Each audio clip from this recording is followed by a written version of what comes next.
Welcome back to another edition of I Hate This Movie, and I'm sure my selection greatly surprises you. A Beautiful Day in the Neighborhood. What is to hate about A Beautiful Day in the Neighborhood? I will tell you. I will tell you. Now, you see this poster right here? You see this right here? It's got Tom Hanks on it. It says Tom Hanks. Nowhere on the horizon does it say any other name. No other person is on the poster. So this right here is my number one problem, because the marketing for this movie was all about Tom Hanks, when Tom Hanks as Mr. Rogers is a very, very side character. The main character of this movie is someone else. So that is problem number one for me. I thought I was going to see a biopic about Mr. Rogers. That was not the case. So that was problem number one. Problem number two is who I was supposed to be emotionally attached to. So let me explain this to you really quick. Now, if you've never seen A Beautiful Day in the Neighborhood, you don't want to, don't buy it. To me, it's not worth it. So the plot line of this, and I actually had to go and watch my review of this because I'd forgotten about what this was about. So it's about Lloyd Vogel, who is a reporter. Now, this is based on true events of what happened.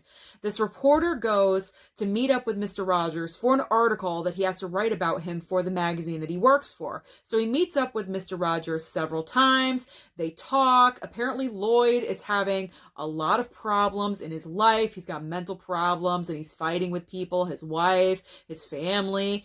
He's just a miserable person. I called him a curmudgeon in my video. If you don't know what a curmudgeon is, look it up. That's what Lloyd is, all right? So that's my problem number two. You want me to be emotionally attached to a character, to this true life person that I've never heard of before. I've never seen them. I've never encountered them. And you want me to feel attached to this person. The reason I went to this movie was because I thought it was a biopic about Mr. Rogers, and I am connected to this person because I grew up watching him when I was a little girl. So I wanted to know more about Mr. Rogers, not about Lloyd Vogel. Annoying, extremely annoying.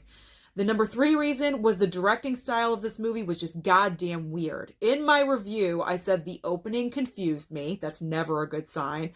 Also, there were segments in between. I remember a magazine being made for about 5 minutes, and I was like, what is going on here? I was totally confused. So the direction of where this was going was extremely confusing. It was off. I don't think it was edited very well.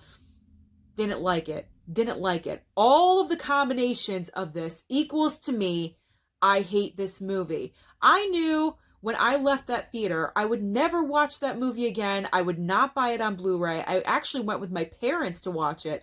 All three of us hated it. We didn't like it at all. And I actually remember saying this movie made me unhappy. I've never said that about any other movie ever. Not Cats, not Dolittle, not even Halloween 2, the Rob Zombie version. That's pretty bad. That's pretty bad. So let me know down below your thoughts about A Beautiful Day in the Neighborhood. It wasn't a beautiful day in my neighborhood when I saw this. Don't forget to like and subscribe, and I'll see you next time.